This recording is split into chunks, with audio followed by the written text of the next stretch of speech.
Hello, my Bill for 1000 Nation. How's everyone doing today? Hopefully, everyone's having a great day. If not, I hope it gets better from here. We are back with another lazy masquerade. That's right, it's been a minute, ain't it? This one's titled Disturbing Post I Found on Social Media. All right, let's go ahead and get into today's story. Go ahead, turn them lights down low, put on something comfy, cup with something special. Let's get creeped the fuck out, bro. Yeah. On September 1st, 2016, 32-year-old Charlie Carver, who went by the name Charlie David on Facebook, made a surprising update to his page. That he and his 30-year-old girlfriend, Kayla Brown, had gotten married.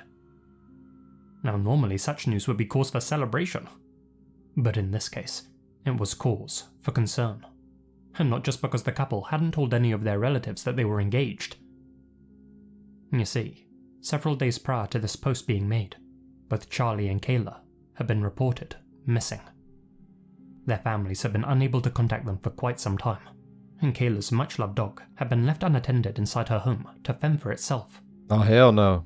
That wouldn't happen. Coming days, Charlie continued to update his Facebook page, announcing that he and Kayla were buying a house and expecting a daughter.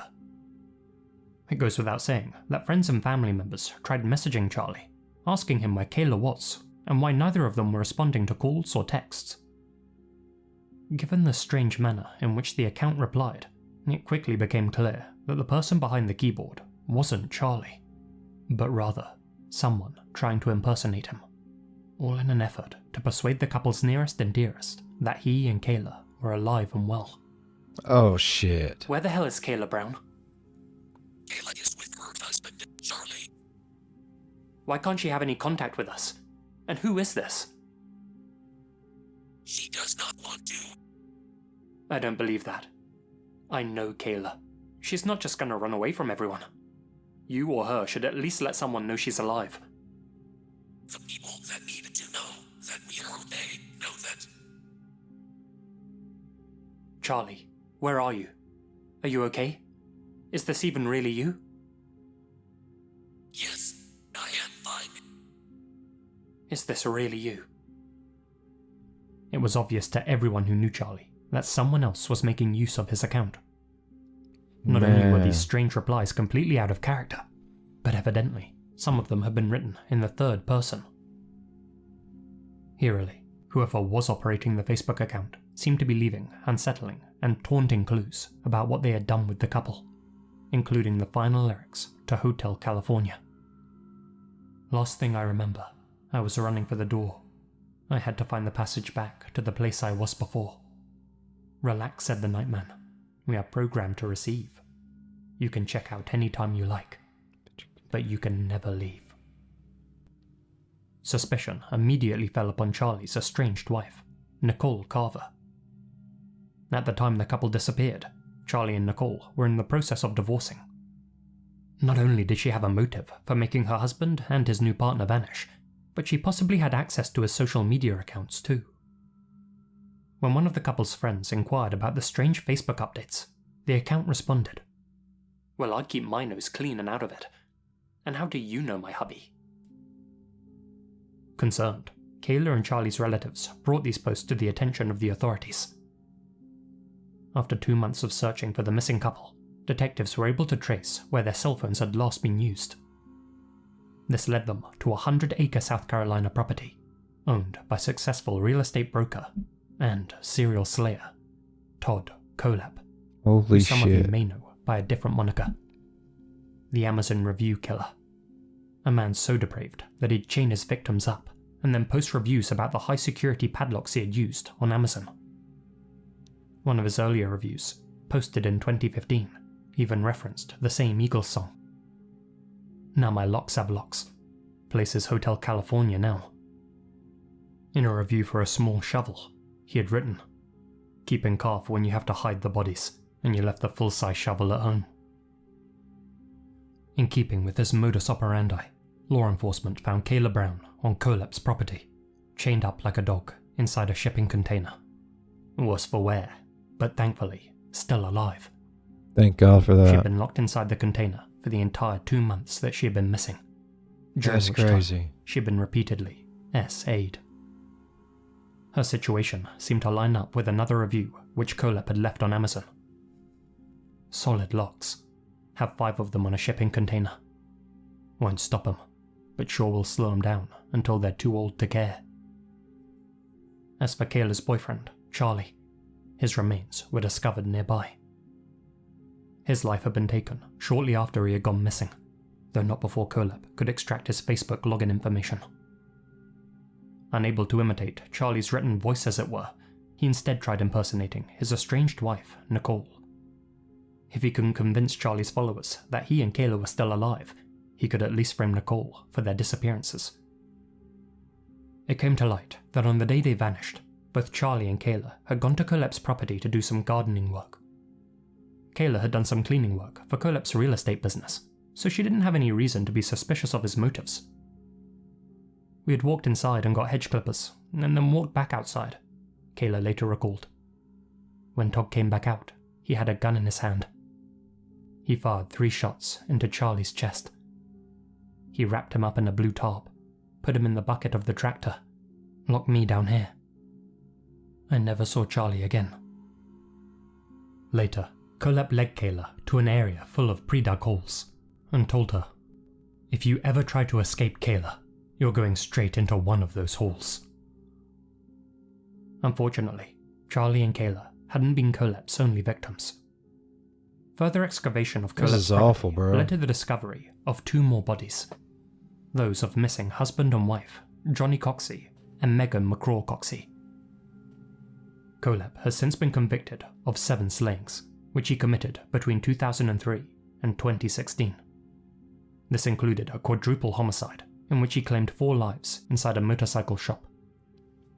On November 6th, 2003, Wow. he walked into Chesney's Superbike Motorsports and mowed down the store's owner, Scott Ponder, service manager Brian Lucas, mechanic Chris Sherbert, and bookkeeper Beverly Guy. According to Colep's own mother, he had attempted to return a motorcycle there, but the employees laughed at his request for a refund. And as such, he decided to exact his own twisted brand of revenge. Wow. He's currently serving 7 consecutive life sentences, Okay. without the possibility of parole. Hell yeah, he's getting in the butt for a minute, bruh. That's what I like to hear.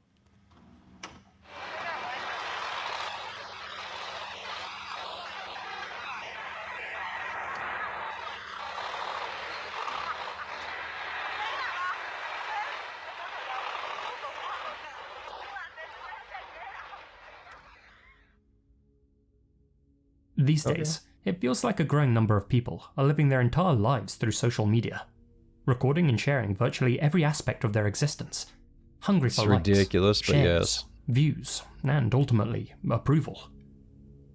In most cases, the activities being recorded are harmless, but the trouble starts when people begin to forego their own safety in the pursuit of content.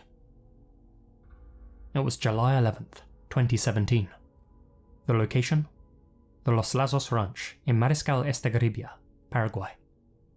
2 sisters named Lydia and Norma Ortiz Diaz, 19 and 16, sat atop a moving tractor, right up front where the loader is. They broadcast this experience live on Facebook for both their friends and strangers to see. Okay. Now, riding on top of a tractor is obviously not safe to do under the best of conditions, No. but even less so when distracted, performing to a camera. The pair seemed oblivious to the risks though, and were in high spirits as they filmed themselves rumbling along a dirt track, laughing and posing the entire time, unaware they were actually recording their final 30 seconds alive. As can be seen in the full recording, one of the sisters lost her balance and slipped from the loader. The other made a valiant attempt to prevent her sibling from falling, but in the process was dragged off with her. Both young women tumbled from the tractor, and the driver was unable to stop in time. Norma and Lydia were crushed under the weight of the massive vehicle rolling over them. Norma dropped the phone as she fell, so although the moment of impact wasn't actually captured on video, those watching live were able to hear the stomach-churning sounds of the farming machine rolling over them. The only people who actually saw what happened were these 2 individuals inside the tractor itself. It remains unclear whether these people were related to the Ortiz-Diaz sisters or not, because, as far as I can tell, their identities haven't been revealed to the public. Regrettably, these types of incidents are more common than people realize. It's awful. Some individuals take extreme risks to make live or pre-recorded content for their social media followers, such as climbing cell phone towers for the ultimate selfie, shooting their partner in the chest with a deagle as he holds up a thick encyclopedia for protection, or, as Moist Critical covered in a recent video, eating tapeworms out of a fish. All of this in the pursuit of internet notoriety. Hopefully this video, and the countless others like it, serve as a cautionary tale. That selfies and viral videos aren't worth dying for.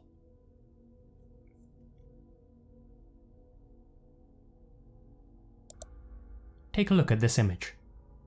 There's nothing unusual about it. Just two good friends posing for a selfie, Yeah, right?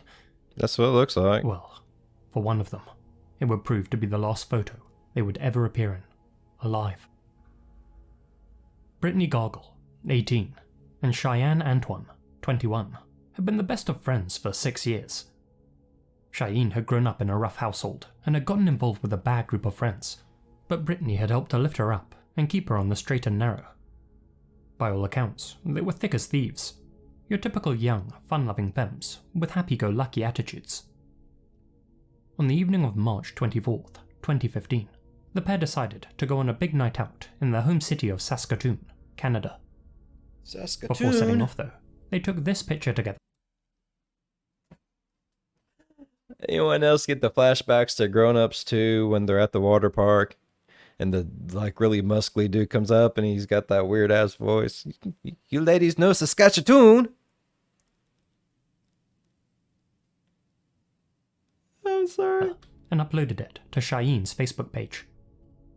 From there, they hopped around a few bars in a haze before eventually heading their separate ways in the early hours.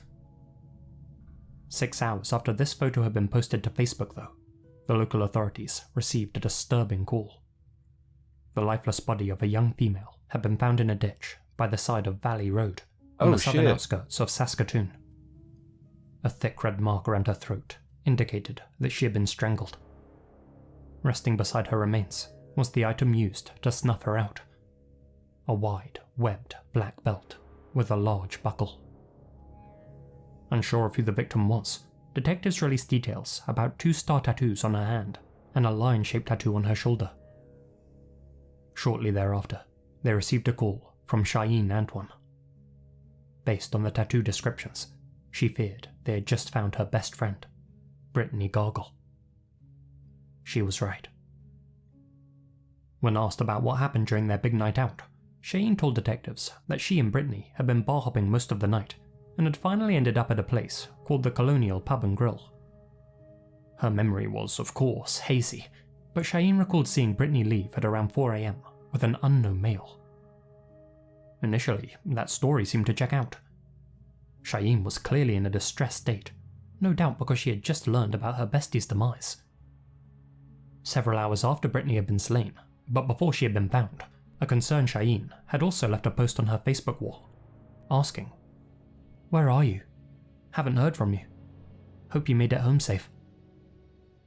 But before long, investigators realized that Cheyenne's story had one gaping hole in it. Security cameras at the bar proved that neither she nor Brittany had visited the Colonial Pub and Grill that night. And that's when they re-examined Cheyenne's Facebook page and took a closer look at this final selfie that the pair had taken together, just 6 hours before Brittany's untimely end.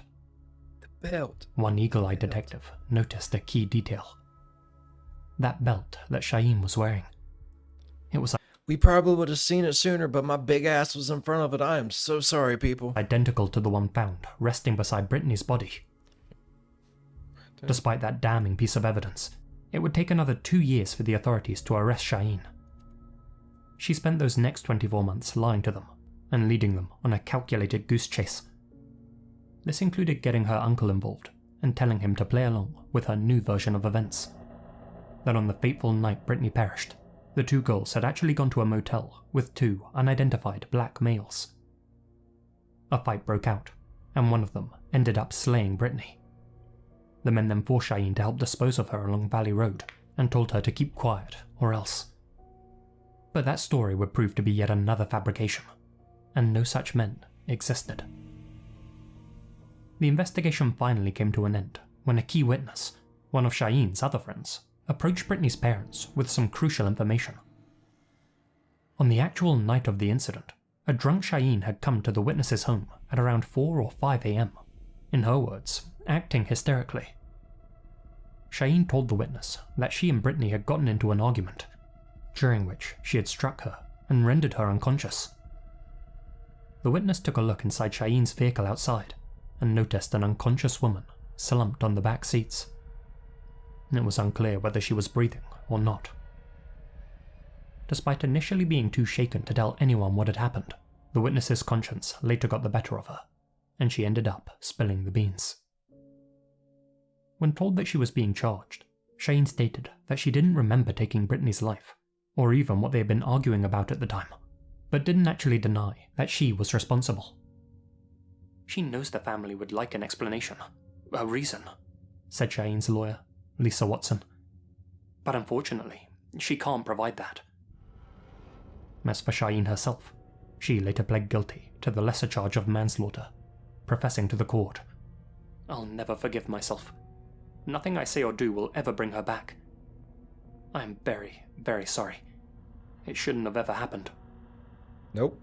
Because she eventually admitted to killing Brittany, and apparently appeared remorseful during her trial, Cheyenne was sentenced to just 7 years behind bars. Oh, fuck that shit, She'll bro. be released at some point in 2024. Next year? Screw that bitch. Hell no. She needs a lot longer. A huge thank you to all of my... Alright. I really enjoyed that. That was a really good one. It's been a while. Alright. If y'all enjoyed today's video as much as I did, please go down there, leave a thumbs up. While you're down there going over, hit that subscribe button. Become part of the Bill 5000 Nation. We do some crazy shit here, bro. And if you want to know when that crazy shit happens, ding that bell. It'll let you know when it happens. Hopefully it'll let you know whenever I start a premiere.